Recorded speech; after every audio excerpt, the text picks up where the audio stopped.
The world is going crazy. 2020 is going up in flames.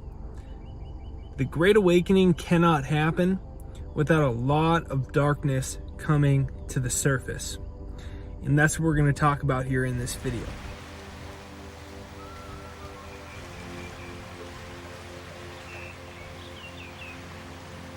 I don't know about you, but I've had some experiences before where I have had a very deep meditation, for instance, and I totally detached from my body, my thoughts, the story going on in my head, all the emotions that I experience and have, and the emotions of the world.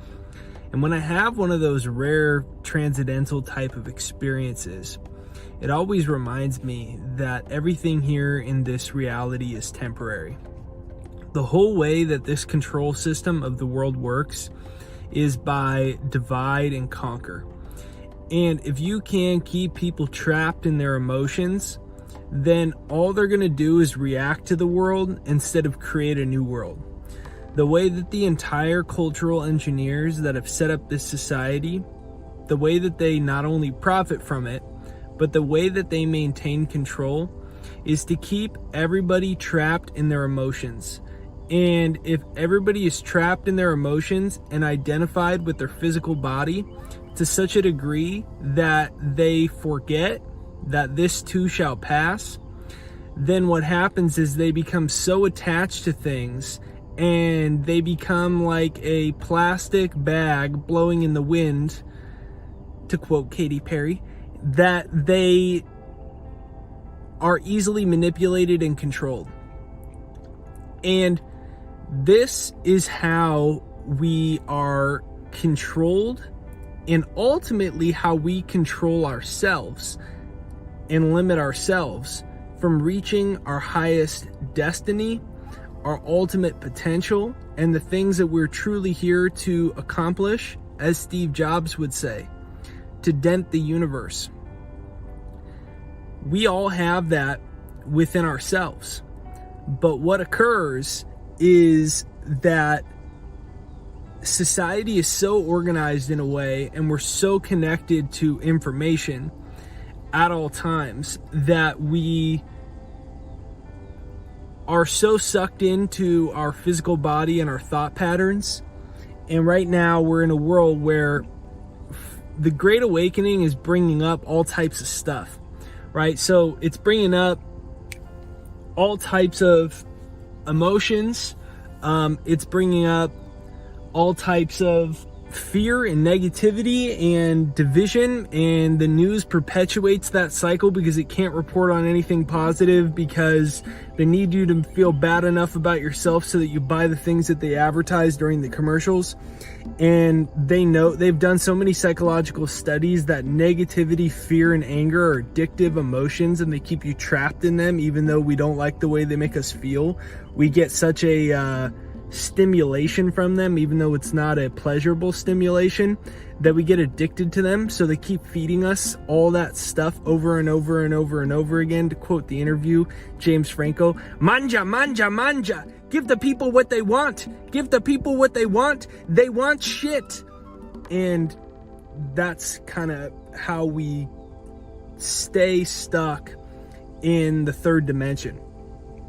The key to uplifting the vibration of humanity, and uplifting the vibration of the planet, and uplifting the vibration of ourselves, and achieving our fullest potential and fulfilling our ultimate destiny in life, is to recognize that we are in this world, but we are not of this world.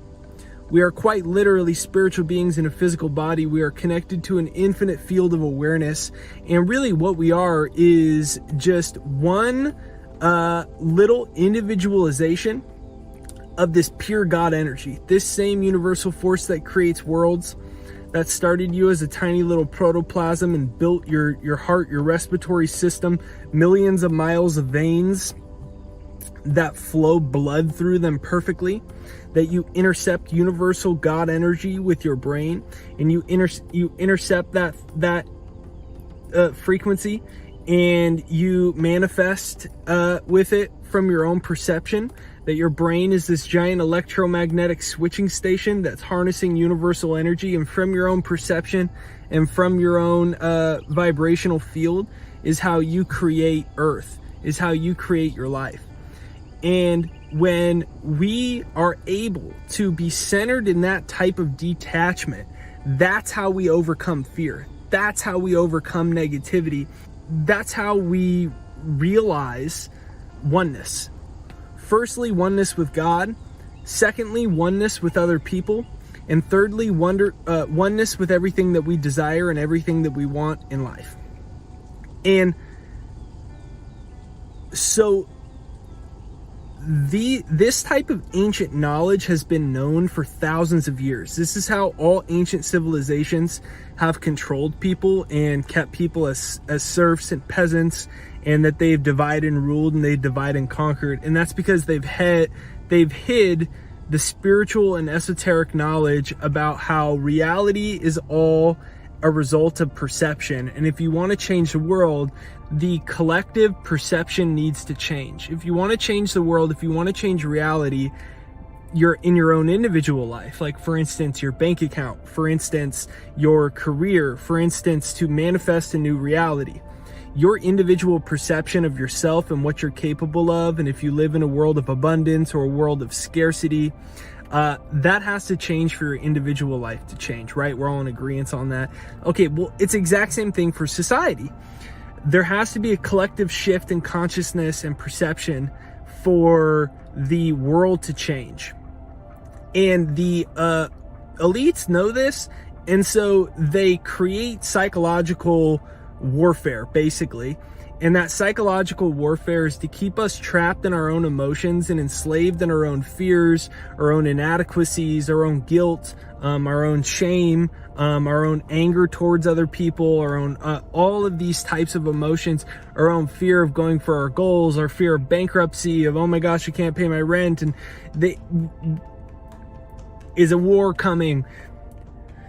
This keeps us trapped in a very negative dimension, in a very negative frequency. And when we're stuck in a very negative frequency collectively, then we're pitted up against one another. And this is how control mechanisms can continue to exist.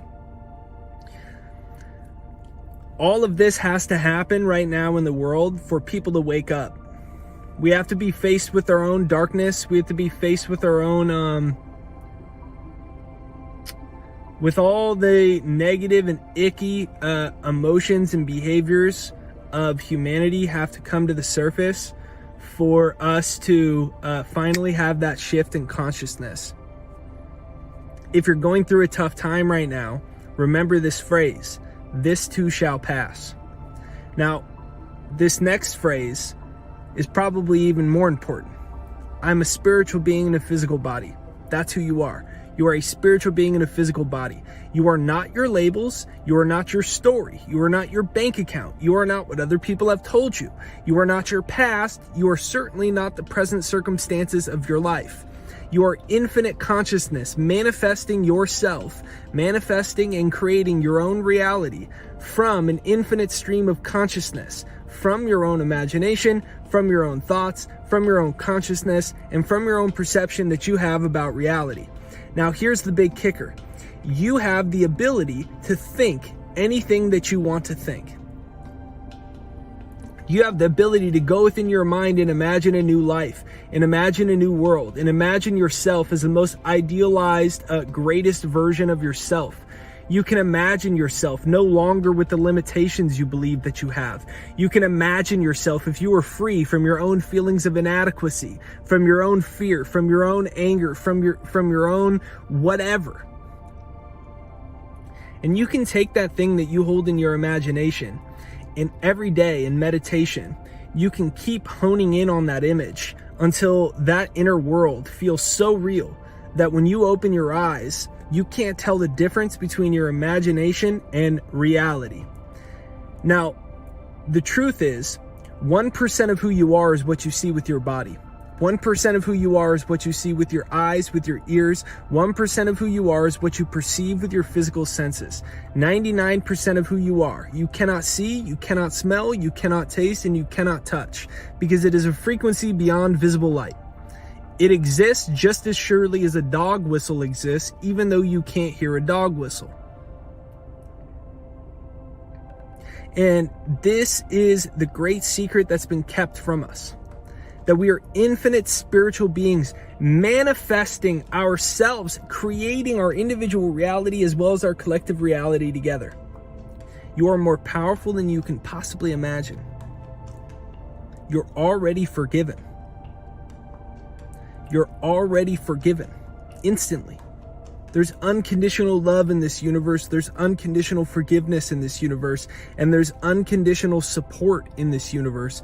Once you face your fears, once you listen to your own intuition, and once you stand up and you look in the mirror and you say, I'm going to be the person that I see in my imagination. I'm going to have that life. I'm going to have and create that reality for myself. And I'm going to wake up a bunch of other people in the process to their own power. It's okay to feel sad. It's okay to feel down, but don't forget who you really are. It's okay to feel sad. It's okay to feel down. It's okay to feel stressed. It's okay to feel worried, but don't forget who you really are. Who are you really? You're a spiritual being in a physical body. You're infinite God consciousness. You're a divine being. You're worthy of everything that you desire. And guess what else? Not only are you made in the image of God, every single cell of your body is this universal consciousness.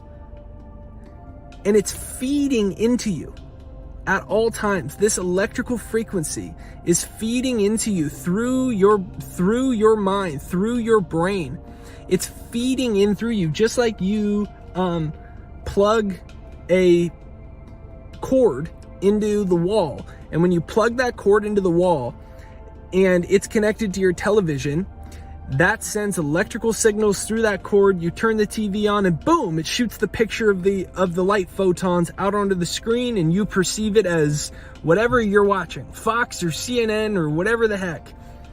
Similarly, your brain is shooting out electromagnetic frequencies, and all of reality, from this car to my sunglasses to my face to the bank account, to your career, to everything in this experience, is all simply energy.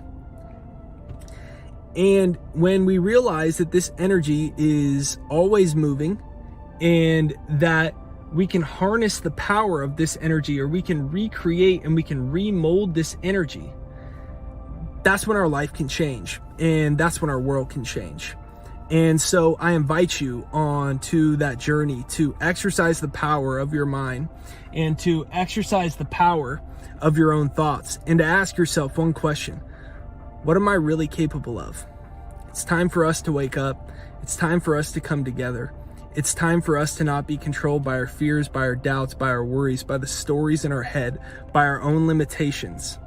This too shall pass. You are a spiritual being in a physical body. You are not bound to the limitations that you think you are trapped within. You are more than a body. The purpose of life is to awaken to your own oneness with this universal energy. And when you awaken to your own oneness with this universal energy, that's when all things become possible for you. That's when you can say mountains move and they shall. And when we do this together, we can create an even more amazing world. So, if you enjoy this video, make sure you hit the like button on this side or this side. If you're new, make sure you subscribe. If you enjoyed this video, leave a comment down below and say, I'm a spiritual being in a physical body. I'm awakening to my oneness with the universal energy. I'm awakening to my oneness with God. Alan Watts says you can't get wet by the word water. It's not the word. You can call it anything that you want. But comment down below. I'm a spiritual being in a physical body.